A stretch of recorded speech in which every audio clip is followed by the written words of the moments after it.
जहां कहा जाता है दिल्ली पुलिस दिल की पुलिस, दिल्ली पुलिस का एक ऐसा अमानवीय चेहरा सामने आया है जिसकी खबर सुनने के बाद कहीं ना कहीं आपको दिल्ली पुलिस से भरोसा उठ जाएगा।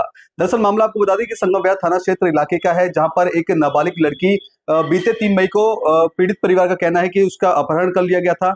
इसके बाद जो शिकायत है वो थाने में दर्ज करवाई जाती है और थाने में दर्ज करने के बाद जब अपॉइंट किया जाता है आईओ, जिसका नाम राकेश यादव है, वो बच्ची को ढूंढने के एवज में 20,000 रुपए की डिमांड करता है पीड़ित परिवार से। तो पीड़ित माँ है बच्ची की, उनसे हम बातचीत करेंगे, जानेंगे पूरा मामला क्या था, क्या हुआ था। माता जी, बेटी गई थी, कौन आयु था जो आप पे पैसे का दबाव बना रहा था? राकेश यादव। क्या बोलता था आपको?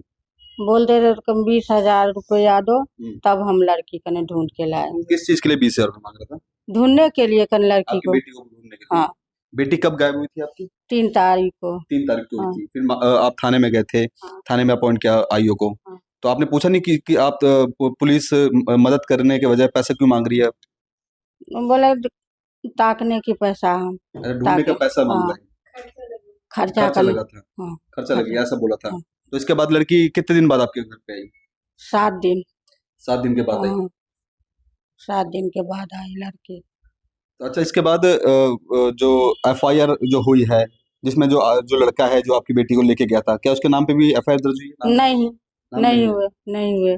क्या बोले वो आपको जब आपने नाम डालने को बोला तो? बोले जो वो तो ऐसे ही होते हैं, हम कल बाद में कर लेंगे जो करना है जो। अच्छा, जब आपने इससे अब 20,000 की डिमांड करी थी, इससे पहले भी कुछ पैसे लिए थे उसने? नहीं, इससे नहीं पहले नहीं ले। लिए थे। अच्छा, फिर जब बोल रहा था कि आपकी बेटी को ढूंढने के लिए 20,000 रुपए दिए जाएंगे, क्या इसकी जो शिकायत है आपने एसएचओ साहब को दी कि आपके आईओ पैसे मांग रहे हैं? हाँ, दिए थे। क्या बोले वो?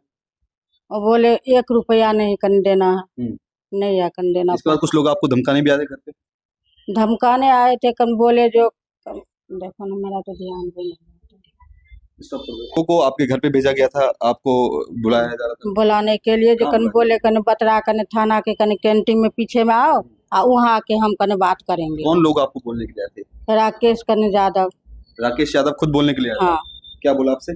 जो कुछ लोग आए थे जो आपको कहीं जाने के लिए बोल रहे थे। हाँ, कौन लोग थे? जाने के लिए हम नहीं उसको कन जान रहे। क्या बोले थे वो आपसे? बोले जो कैंटीन के पीछे बतरा हॉस्पिटल के पीछे कने कैंटीन है, वहाँ आ जाओ हमसे कने मिलने के लिए। उन्होंने क्या बोला, किन से मिलने के लिए बोला आपने आपसे? राकेश यादव। राकेश यादव। हाँ। आप गए थे वहाँ पे उसके बाद? नहीं, हम बोले मत जाओ, नहीं जाओ। मत जाओ।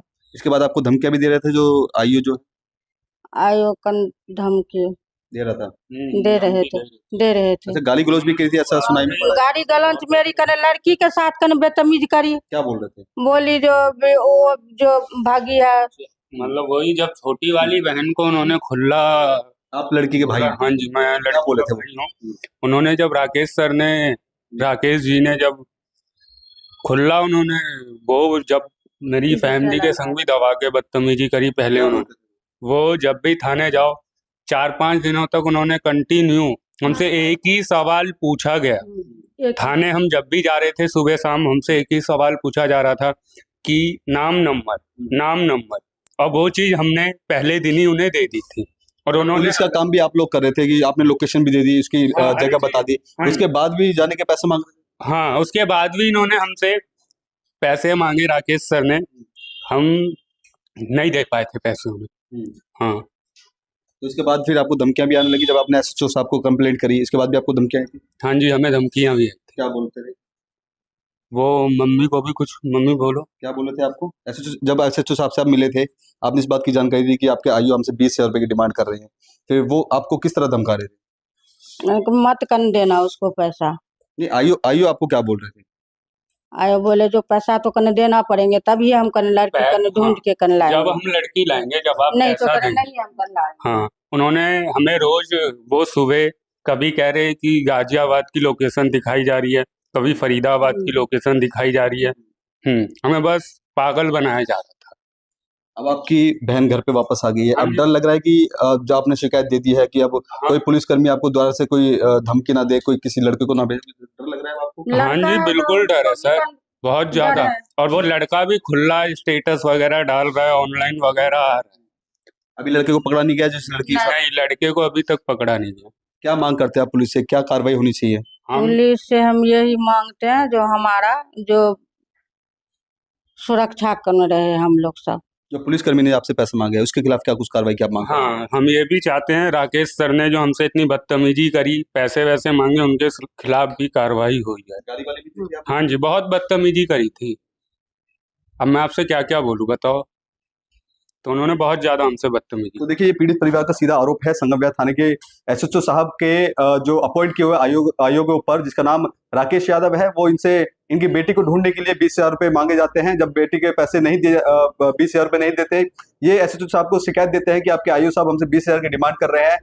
जब ये बात एसएचओ साहब अपने आईओ से पूछते हैं और इसके बाद आईओ लगातार इनको धमकी दे रहे थे। फिलहाल अभी इनकी बेटी 10 दिन के बाद जो मिल चुकी है, लेकिन कहीं ना कहीं इनके मन में अब डर है कि जिस तरह से शिकायत करने के बाद जो राकेश यादव जो दूसरे लड़कों को भेज के घर पे भेजा गया था और कैंटीन के पीछे बुलाया गया था, अब ऐसे में देखना होगा कि इनका जो मांग है कि जो राकेश यादव है उसको सस्पेंड किया जाए, उसकी जो शिकायत पे कार्रवाई पुलिस को करनी चाहिए। अब देखना होगा क्या इस पीड़ित परिवार को इंसाफ मिलेगा या फिर आईओ राकेश यादव का लाइन हाजिर करके क्या दूसरे जगह पर ट्रांसफर कर दिया जाएगा। कैमरा पर्सन कमलेश कुमार के साथ मैं संदेश सक्सेना, पंजाब केसरी.com, दिल्ली।